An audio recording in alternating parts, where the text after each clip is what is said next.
Assalamualaikum warahmatullahi wabarakatuh. Pohon pepaya tiada berduri, tumbuh bersama bunga melati. Izinkan saya memperkenalkan diri, moga-moga tersentuh hati. Nama yang diberi Nur Ainah Hanani binti Azrul Hisham. Berumur 15 tahun, pelajar tingkatan 3 dari Sekolah Menengah Kebangsaan Yan. Kod sekolah saya ialah KEE 9024. Hobi saya ialah membaca dan bersukan, manakala cita-cita saya ialah ingin menjadi seorang anggota tentera.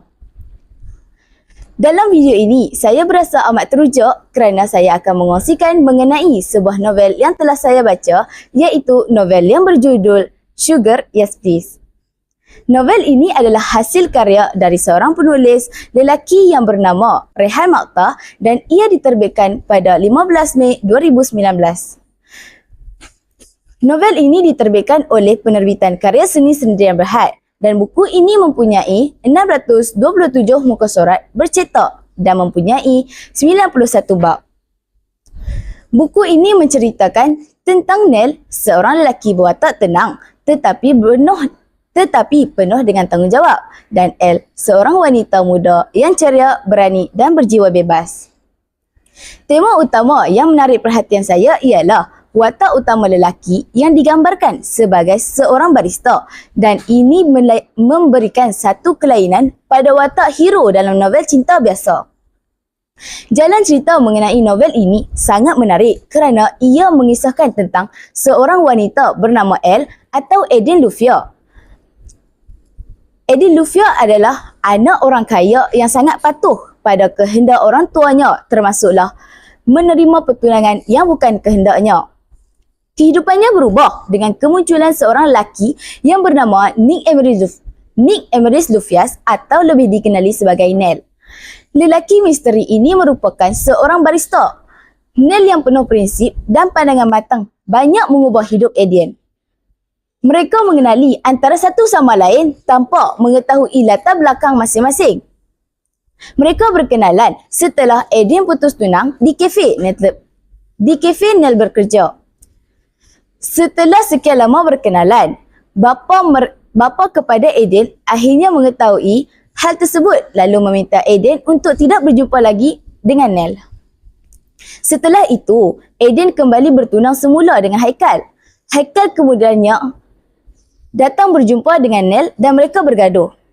Adi yang melihat pergaduhan itu segera menghalang. Kebetulan abang Adi juga turut berada di situ.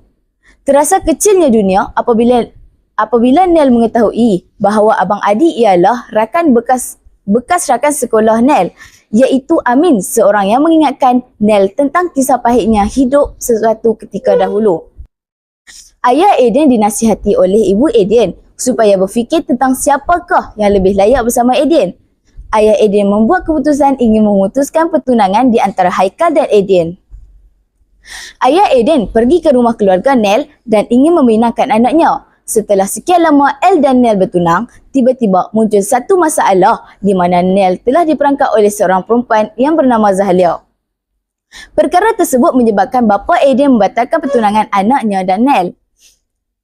Mereka terpaksa menerima takdir yang mereka lalui. Nell bertunang dengan Zahlia manakala Elle bertunang dengan Haikal. Selepas beberapa minggu mereka bertunang, Zahlia dan Haikal berasa bersalah dan merancang untuk menukarkan surat perkahwinan di pejabat agama. Pada akhir cerita, Nell dan Elle tetap dapat bersama walaupun banyak rintangan yang mereka lalui. Pengajaran daripada cerita ini ialah kesabaran dan kepercayaan yang tinggi dalam suatu perhubungan atau perjuangan di dalam kehidupan kita amatlah penting. Setiap dugaan dan halangan yang ditempuhi akan ada hikmah yang tersembunyi seperti kisah Elle dan Nell. Kekurangan daripada cerita ini ialah alur cerita yang terlalu rumit untuk difahami kerana terdapat banyak putar beliknya. Sekian sahaja daripada saya. Terima kasih.